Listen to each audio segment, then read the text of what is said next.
What's going on? It's Dman bringing to you some NBA Live 14. I know this is weird, but I just want to put this video out because I haven't discussed NBA Live just yet. I was going to do it before, like a month ago, but I just wanted to make sure I had a good understanding of the game before I actually judged it. Now, the first thing I'm going to talk about in these videos, I might split this up into two parts because it might be a tad bit too long. So I might split it up into two parts. And I'm going to start with the good things that I like about NBA Live, because there are some good things, and of course there are some bad things that I want to talk about also.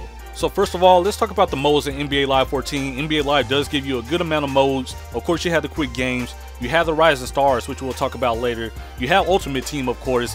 You also have big moments. Now, I've done a couple of these big moments. They are pretty fun. You basically reenact things that happen in a regular season. So game winners, big first quarters, big first halves from players.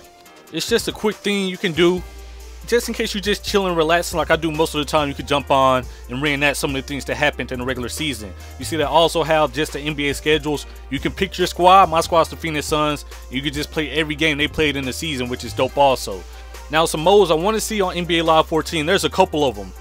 The first one, some team up type of mode. Now, they used to have this. They have it with clubs in FIFA. They used to have where you could have 4 of your friends in NBA Live 10, but that mode isn't here. And I also want to see the All-Star Weekend come back in NBA Live because they used to do that really well. And speaking of modes, you see we're jumping into the Rising Star. This is kind of the NBA Live version of My Player. And you see they have a bunch of customization options. I'm going through them right here. They have, of course, all the positions you can play, as well as different skill sets for each position. Now, the things I don't like about this Rising Stars mode is, one, the camera angle. Maybe it's something you just have to get used to, but it's just too close and it rotates way too much. We need to have different camera options for this Rising Stars mode. Also, it's just dry. It reminds me of 2K10 when it first introduced my career, and that was about 4 or 5 years ago, which isn't good because this is a next gen system. It should be way more in depth. You kind of just play games and that's it.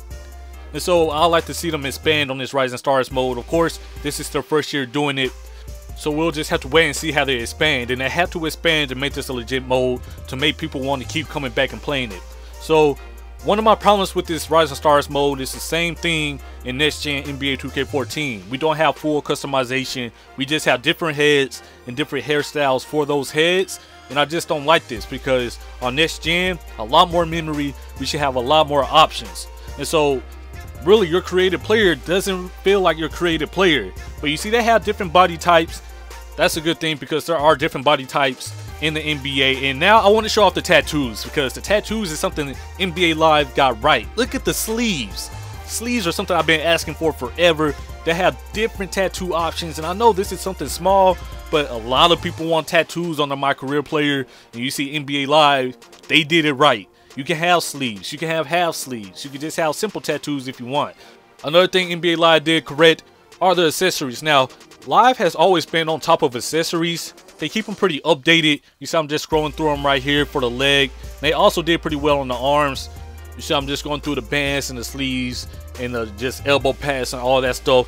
So you can have tattoos, you can have decent accessories. And if you're like me, you're going through all these things because these are things other games missed out on. And you see they have black socks, they have short socks, ankle socks, double socks. Even though something like socks and tattoos are something really small, it's still very important because you want your player to feel kind of like what you wear in real life. And you want to have these customization options. And I like the accessories that NBA Live bring to their Rising Stars mode. Like I said, these are some of the pros, and the cons are just not be able to customize your face and the cameras and stuff like that. So I'm scrolling through the shoes right here. They have a good selection of shoes. I didn't go through them all, but they pretty much have all of them. And speaking of accessories, NBA Live did stay up to date with the jerseys. They were really up to date. For example, when the nickname jerseys came out in the NBA, NBA Live was on it. To be honest, it felt like NBA Live had the jerseys out before the game even came on. So I have to give props to NBA Live for staying on top of the accessories and just showing support to the game. But I'll talk about that later. The next thing I really want to talk about is the presentation, because there's pros and cons to that also. Now, they have the NBA on ESPN. It looks pretty dope. I'm not sure if it's just something different, that's why I like it. But my main problem with the presentation is that it's just too dry. And I'm really referring to the commentary, mainly with Jalen Rose and the people into the game.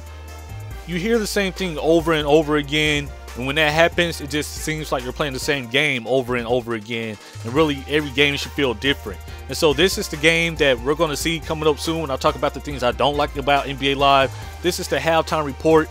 It's nice and crisp, but if you want to take it to the next level with this presentation, you have to have better replay angles. And also the game overall just has to look better. Like I said before, we'll talk about that when I get into the cons of NBA Live 14. But you can scroll through each segment. But I'm going to just let it play through here. You see some stats, and I'm just showing All-Star Weekend because the All-Star game just went off. But overall, it's a pretty nice presentation. You can pick and choose what you want to watch. You also have the wired stuff. And the wired stuff isn't as good as the real voices that 2K has. Now, I know most people don't like me comparing Live and 2K. 2K is its own basketball game. Same with Live. But at the end of the day, they're both basketball games. And so, of course, I'm going to pull things from each game and bring them together in a video. But like I said before, the presentation is just really dry. It's too repetitive, and even when you're playing the game, sometimes it feels like you turn the commentators off because it's just these awkward silences. And I know an awkward silence for about 5 or 6 seconds is normal, but I'm talking about sometimes they last for 30 seconds. Just no commentators talking, and the crowd is dead quiet. So that's just weird to me. We just need to beef up the commentary and just the overall presentation. Now, this is something I do like about NBA Live. It's just the overall support of the game. This shoot around mode wasn't even in the game when it was released. They just patched this in, as well as multiple gameplay patches and lighting patches and stuff like that to try to make NBA Live 14 better. And I also understand that they're scanning faces right now for the graphics to make NBA Live 15 look realistic, because let's be honest, the real problem about NBA Live 14 is that this is a next-gen game that doesn't look next gen. It looks like it came out in 2007, to be honest. Now, I don't mean to be mean, but that's just how I feel about it. But the overall support of NBA Live 14 is through the roof. Like I said, they're adding modes, they're adding tutorials, as well as addressing gameplay issues. So they're really active. But now I want to talk about the things that I don't like. But this video is already long enough as it is, so I'm going to split this up into 2 parts. If you play it live, let me know your thoughts down in the comments below. Peace.